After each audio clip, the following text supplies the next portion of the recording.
अस्सलाम वालेकुम। वालेकुम सलाम। सर क्या हाल है? ठीक ठाक। सर मेरा आपसे सवाल यह है कि अगर हम बात करते हैं इंडियन आईटी सेक्टर की और पाकिस्तानी आईटी सेक्टर की, इंडियन आईटी सेक्टर जो है वो इतना आगे जा चुका है, उसे इंडियन को आईटी सेक्टर को इंडियन आईटी हब कहा जाने लग गया है। क्यों कहा जा रहा है? इंडियन सेक्टर क्यों आगे जा रहा है आईटी की फील्ड में? यार देखें, आज से पहले अगर आप इसमें फ़िल्म इंडस्ट्री में चले जाएँ ना, तो गुज़िश्ता को 10, 15, 20 साल पहले भी पाकिस्तान में ये कहा जाता था कि इंडियन इंडस्ट्री जो है बहुत आगे है। इसी तरीके से इंडिया में लोग जो हैं वो हर चीज़ पे रिसर्च करते हैं, उसके लिए काम करते हैं और उनको जो है उसके लिए ओब्लाइज किया जाता है। उनकी गवर्नमेंट और उनके जो प्राइवेट सेक्टर्स भी हैं वो इन लोगों को ओब्लाइज करते हैं ताकि वो अपनी महारत को सामने लेके आ सकें। और जहाँ पे आपकी आवाम और आपके एक्सपर्ट्स को फैसिलिटेट किया जाएगा उसमें आप ज़रूर तरक्की करेंगे और वो आपका शोबा सबसे आगे जाएगा। पाकिस्तान का आईटी सेक्टर और इंडिया का आईटी सेक्टर दोनों को आप किधर देखती हैं? अगर बात करते हैं इंडियन आईटी सेक्टर की, तो इंडिया को आईटी का हब कहा जाता है। क्यों कहा जाता है? क्योंकि इंडिया में जो है ना आईटी का बहुत ज़्यादा, वहाँ आईटी के स्टूडेंट भी बहुत ज़्यादा है, आईटी पर बहुत ज़्यादा तवज्जो दी जाती है और आईटी में वो माहिर है। आप पाकिस्तान में देख ले, जो ऑडियो लीक्स हो रही है, बताया जा रहा है कि यहाँ हैकर जो है वो इंडिया से है, इंडिया के।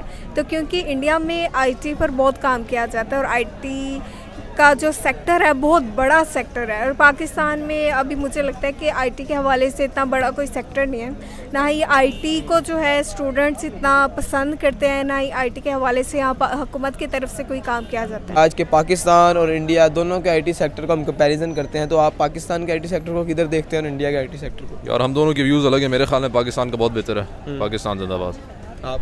मेरे हिसाब से पाकिस्तान बहुत नीचे है। मतलब इंडिया की बिलियंस में आईटी सेक्टर है, उनकी पूरी इकोनॉमी उस पर है, आईटी सेक्टर पे बेस्ड है उनके। आईटी हब है मतलब ऑब्वियसली अगर आप बाहर भी देखें, सिलिकॉन वैली में इंडियन ज़्यादा हैं। गूगल का सीईओ इंडियन, को का सीईओ इंडियन, ट्विटर का सीईओ इंडियन। उसकी बहुत बड़ी रीजंस हैं। एक तो उनके जो इंस्टीट्यूट्स हैं आईटी सेक्टर के, वो बहुत अच्छे हैं इंडिया में, जिसकी वजह से ट्रेनिंग बहुत ज़्यादा होती है। प्लस हमारी भी हैं, लेकिन हमारे ना ज़्यादातर लोग बाहर चले जाते हैं IT expert. Silicon valley Pakistani भी बहुत है, नो डाउट। उसकी वजह ये यहाँ पे पॉलिसीज़ नहीं है, कंसिस्टेंट पॉलिसीज़ नहीं है। मतलब गवर्नमेंट कंसिस्टेंट नहीं होगी तो पॉलिसीज़ कैसे कंसिस्टेंट होंगी? आप मुझे आईटी मिनिस्टर का नाम बता सकते हैं? कौन है अभी? मैं खुद भी नहीं जानता। ये तो हाल है आईटी का। तो जब यहाँ पे ग्रास रूट लेवल से कुछ नहीं होगा तब तक आई गेस आईटी सेक्टर में इस पे काम कैसे हो रहा है? इंडिया में सब वही बता रहा हूँ ना, इंस्टीट्यूशंस में ग्रास रूट लेवल से ही ट्रेनिंग हो रही है। प्लस वो लोग भी अपना आईटी प्रोफेशन एक्सपोर्ट करते हैं, लेकिन at the end of the day उन्हीं को बेनिफिट मिलता है क्योंकि वो लोग वापस इंडिया भी आते हैं। प्लस वो लोग बाहर से बैठ के भी इंडिया के लिए ही ज़्यादा काम करें, जबकि हमारे पाकिस्तानी ज़्यादा बाहर जाके उनके आईटी सेक्टर्स में थोड़ा बहुत कंट्रीब्यूट करें और इतना लेवल तक आते नहीं है। क्यों? क्योंकि हमारे इंस्टीट्यूट्स यहाँ फारिग हैं। आपको आईटी इंस्टीट्यूट बहुत अच्छा बता दें, पाकिस्तान का आउटलस नहीं है, इंडिया में बहुत ज़्यादा हैं। तो ये मेन रीज़न है जो मेरे। इंडियन जो फील्ड है, आपने कहा कि उधर वाम के लिए सोचा जाता है, वाम के लिए कुछ किया जाता है, ठीक है। अगर हम बात करते हैं इस टाइम के इलेक्ट्रिकली फील्ड में इंडिया वो कितना आगे है, अगर आप रेटिंग दें तो पाकिस्तान इंडिया की क्या रेटिंग देंगे? पाकिस्तान इंडिया की अगर इलेक्ट्रिक में देखा जाए, देखिए पाकिस्तान के पास अगर कहा जाए कि टैलेंट तो बहुत ज़्यादा टैलेंट है, लेकिन उस टैलेंट को सामने लेके आने वाली बात है। आपने गुज़िश्ता को 2-3 साल पहले देखा होगा कि वो एक चाय वाला बहुत हिट हो गया कि एक बहुत सस्ती चाय बेच रहा है, चाय वाले की शरबत, चाय वाला बड़ी आंखों वाला। वो अगर इंडिया के पास होता तो वो आज सुपरस्टार होता और पाकिस्तान के पास था, वो चाय बेच रहा था। इसी तरीके से इलेक्ट्रिक फील्ड में भी पाकिस्तान के पास हीरे मौजूद हैं।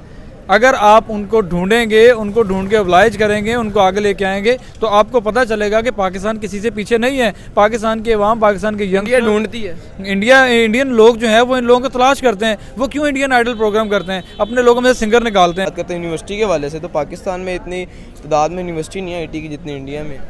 क्योंकि इंडिया में आईटी को बहुत तवज्जो दी जाती है, आईटी की कदर भी की जाती है। उन्हें पता है क्योंकि वो एडवांस हो चुके हैं।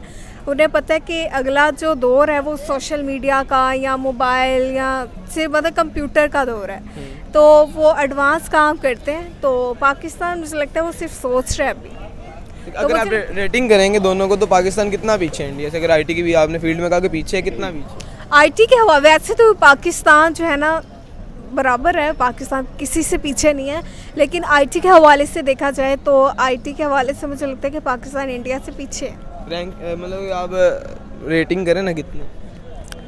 10% में से जिस तरह इंडिया को देखें तो इंडिया समझे 9 या 8 पे है, तो पाकिस्तान 4-5 पे। 4-5 पे। हम इसकी हम बात करते हैं तो इंडिया में आईटी सेक्टर के लिए यूनिवर्सिटीज़ भी बहुत ज़्यादा हैं। बहुत ज़्यादा हैं। अब मैं इंस्टीट्यूट ऑफ टेक्नोलॉजी, बिल्कुल और वो और भी 2-3 है, नाम मैं भूल रहा हूँ। इंडियन इंस्टीट्यूट ऑफ टेक्नोलॉजी का मैंने एक वीडियो देखी थी, तो उसमें एक बंदा था, वो डिसअपॉइंट हुआ था कि उसकी सेकंड प्रेफरेंस थी आईवी लीग यूनिवर्सिटीज़ नहीं होती जो टॉप लेवल यूनिवर्सिटीज़ दुनिया की होती हैं, तो उधर से वो उसको एक्सेप्टेंस आई और आईआईटी से नहीं आई, तो वो अफसोस में आ गया कि यार वो उधर से आ गया, आईआईटी से नहीं आई, कि आईआईटी बेहतर यूनिवर्सिटी थी उसके दिमाग में। इस पे एक चीज़ मैं ऐड करना चाहूँगा, स्टार्टअप्स जो है ना वहाँ पे, अब आजकल आप कोई भी स्टार्टअप ले लें तो वो आईटी बेस्ड ही होगा, उसकी ऐप होती है, फिनटेक का बहुत टेक्नोलॉजी है। अब भारत पे लेंसकार्ट और इस तरह के जो उधर के स्टार्टअप्स हैं इंडिया के, वो इसलिए ग्रो करते हैं क्योंकि वहाँ आईटी सेक्टर स्ट्रॉन्ग है। पूरी दुनिया का आईटी इंडिया में जो है वो बेस्ड है। यहाँ सारा आप देख लें, पाकिस्तान का जो फेसबुक का सर्वर है किधर लगा है, इंडिया में लगा है, हर चीज़ इंडिया में लगा है। वो इसलिए क्योंकि गवर्नमेंट वहाँ पे इंटरेस्ट लेती है, पाकिस्तानी गवर्नमेंट इंटरेस्ट नहीं ले रही, फ्रीलांस यहाँ बंद है, क्रिप्टो यहाँ बंद है, तो यहाँ पे उस तरह की आप नई इन्वेस्टमेंट करेंगे ना टेक्नोलॉजी पे ग्रास रूट लेवल पे, तब तक आई गेस कुछ नहीं हो सकता। और एक और मेन रीज़न ये कि इकोनॉमी हमारी नीचे जा रही है, इकोनॉमी हमारी फारग जा रही है, इसलिए लोग बाकी बाहर के बिजनेस से इन्वेस्ट नहीं करें पाकिस्तान के अंदर। इंडिया उसको बूस्ट करने का तरीका भी तो ये है ना, आप आईटी सेक्टर को थोड़ा बहुत कुछ दोगे तो बूस्ट होगी ना। अब इंडिया ने कुछ दिया है तो आज उनकी सारी इंडस्ट्री आईटी पे खड़ी हुई है, अब उनके लोग इन्वेस्ट भी करेंगे। लोग तब इन्वेस्ट करेंगे ना जब आपके पास यहाँ पे कोई पॉलिसीज कंसिस्टेंट हो। पॉलिसीज कंसिस्टेंट ये किसी business ease of business Pakistan में है नहीं, गवर्नमेंट बदलती है पूरा सिस्टम बदल जाता है, तो ये तो जब तक पॉलिटिकल इंस्टेबिलिटी इकोनॉमिक इंस्टेबिलिटी रहेगी। जिस तरह की इंडिया में जो है आईटी के सेक्टर को बहुत तवज्जो दी जाती है, इंडिया को जो है आईटी का हब माना जाता है, इसी तरह पाकिस्तानी जो हुक्मरान हैं उन्हें चाहिए कि आईटी का सेक्टर जो है उससे तवज्जो देनी चाहिए। बल्कि वो गरीब अब वहाँ पे तवज्जो नहीं दे रहे तो आईटी पे कैसे देंगे, लेकिन उससे दरख्वास्त है कि वो तवज्जो दे ताकि पाकिस्तान भी आगे बढ़े। जी शुक्रिया मैम। Thank you.